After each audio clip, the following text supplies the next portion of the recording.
He's the head of crime and justice at the Policy Exchange, a very good think tank indeed, and the former Met Detective Chief Inspector. Hello, David, how are you?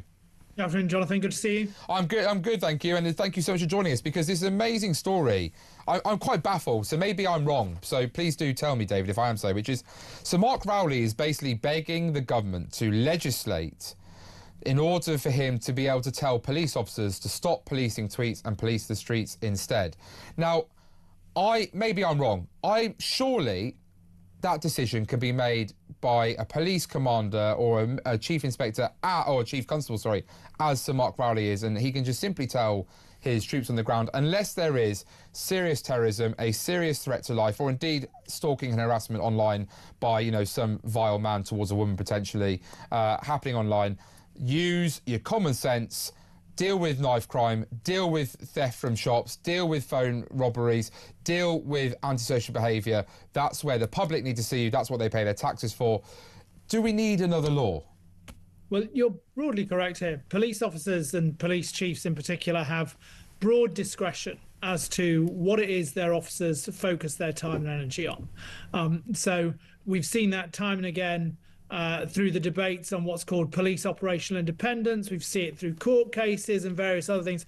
Essentially, chief constables have wide discretion as to what their officers focus their time and energy on. And the reality is, as you've said, and indeed ministers have been saying, and Policy Exchange have said in recent times, ultimately what policing needs to be doing is focusing on policing the streets rather than policing tweets. And that's absolutely right. And the reality is, this is what we know the public want to see happen as well. So Policy Exchange did some research earlier this year looking at public attitudes towards policing and crime, and what they overwhelmingly say is that the police need to focus on a tougher approach to crime and to criminals. And what they mean is knife crime, people who are out robbing the members of the public, people out doing burglaries, shoplifting, those sorts of things.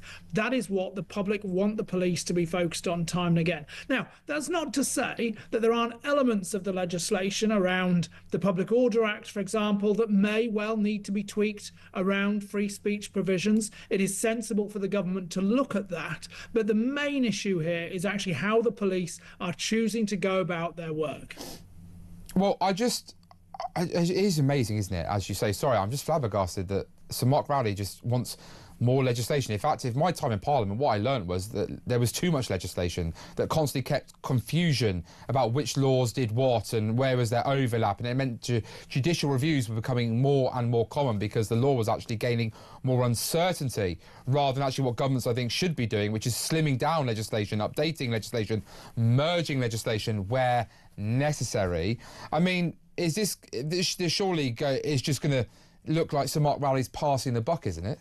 I think that's a fair assessment. And indeed, we at Policy Exchange wrote about that just last week, in fact. And the thing is, this is a tactic that we see from senior people in the police all the time. And we particularly see it around protest, for example. So particularly around Parliament Square, there's a huge amount of legislation that is designed to protect our elected representatives, elected governments, to be able to go about their work. Time and again, we've seen, unfortunately, the police not necessarily enforcing the law in the way they could do around Parliament. And as a result, we see some of the ridiculous scenes with our elected representatives being impeded from going about their duties. And the reality is, again, this comes down to a choice by the police and by police commanders. And the reality is they already have, in the main, the powers that they need from Parliament. This is about how they choose to go about their work day to day.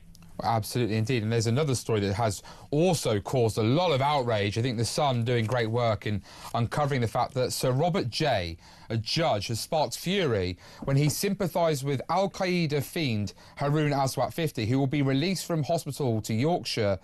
Despite police fears, he remains a threat. The reason he is an important individual is because he had a mastermind role in the 7/7 bombings, which saw, in 2005, innocent men, women and children maimed or indeed murdered by those terrorist atrocities on the streets of London, attacks on tubes and on buses. He has served all his jail time and is due to be released to his family in Batley, West Yorkshire, at a date yet to be announced. He confessed to the 2005 London outrage and the role in the 9/11 atrocity in 2001. But he is set to be freed without ankle tag monitoring because of a loophole which forbids checks on psychiatric payments. And Aswat, who was threatening to kill Christians, Jews and Muslim enemies as recently as 2022, will walk free with the warm wishes of Justice J.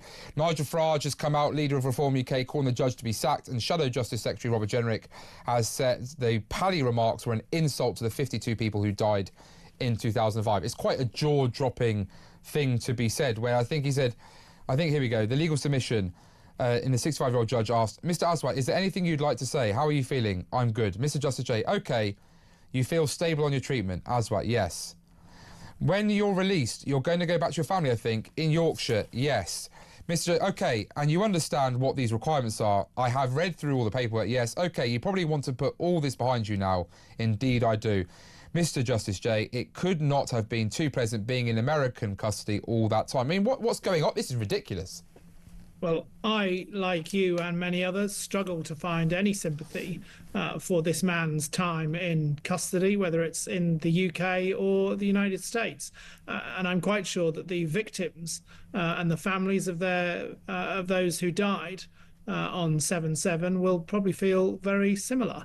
I think there's a real concern here. The reality is that these most serious offenders, whether they're terrorists or others, there's a real question about whether these people should ever be allowed to be walking back on our streets. And certainly I'd be deeply concerned about this person not being in some form of custody for the rest of their life, potentially. I think certainly terrorists and very, very serious criminals, we need to look at how we're dealing with these people in terms of the amount of time they're spending behind bars and, if necessary, for the rest of their lives. In relation to the judge himself that made this, it just seems utterly bizarre. And you've got to really wonder whose side various public servants are on when you hear these of comments. It's a very, very strange comment for a judge to have made. There's such serious mistrust, disunity in this country when it comes to our judiciary, when it comes to our police, mainly because of those in authority, and I mean leaders in those sectors. I don't ever attack cops who patrol the streets. I think they're just following the orders of their superiors. And with judges in these very privileged positions, doing things like that just further undermines credibility and really risks a very important part of our democracy, which is an independent judiciary which we trust and believe that they apply the law without any prejudice or personal views. Another one here, obviously almost 900 arrests at pro-Palestine Action protest in London. This is people who were protesting against the prescription of Palestine Action, a terrorist organisation as now they are just prescribed, who obviously broke onto that MOD base and attacked the aircraft, causing millions of pounds worth of damage and undermining the security of this nation. I obviously, as you can tell, David, have no qualms with all these arrests going on. I think that those people who broke onto that military base were fortunate not to be shot on sight for entering illegally onto a military base. I mean, this is obviously taking up, however, a lot of police time. These continued mass demonstrations on the streets of London will drag cops out of other areas into London. Do you think it's time that, serious action's taken? First of all, is it right that the police are arresting these people? Did the government maybe overstep, some people would argue here, in prescribing Palestine Action? Or is it time just to ban these hate marches, I would call them, David, personally, all together, so that the cops from other areas aren't being dragged into police London? Well, first things first, let me be clear that I think that the way that the police have approached these protests in relation to Palestine Action and the large numbers of arrests, I think the Metropolitan Police have done an excellent job here. The reality is Palestine Action is a prescribed terrorist organisation, and as is very clear in the legislation, expressing support for a terrorist organisation is unlawful, and the police are absolutely right to be making these arrests, and I commend the Metropolitan Police for doing so. In relation to this organisation themselves, I think we need to remember there's not only incidents such as the one that you talk about where they broke onto an RAF base, there are other incidents where, for example, police officers have been very seriously injured, and this is a group, let us not be in any doubt, who are seeking to influence government and intimidate the public or sections of the public, and to advance a political cause. And that very, very clearly comes under Section 1 of the Terrorism Act 2000. So I think the police absolutely took the right action here, and they should continue doing so as long as this carries on. In terms of whether the marches should continue, well, the legislation actually it's pretty difficult to prevent a march completely under the legislation. But actually what we have seen is the police taking increasing steps to restrict protests to places where they will not disrupt Parliament and not disrupt people going about their lives. And certainly on those occasions when the police have done so, they've done an excellent job. And I think we probably need to see more of that than we've seen over the last couple of years to date.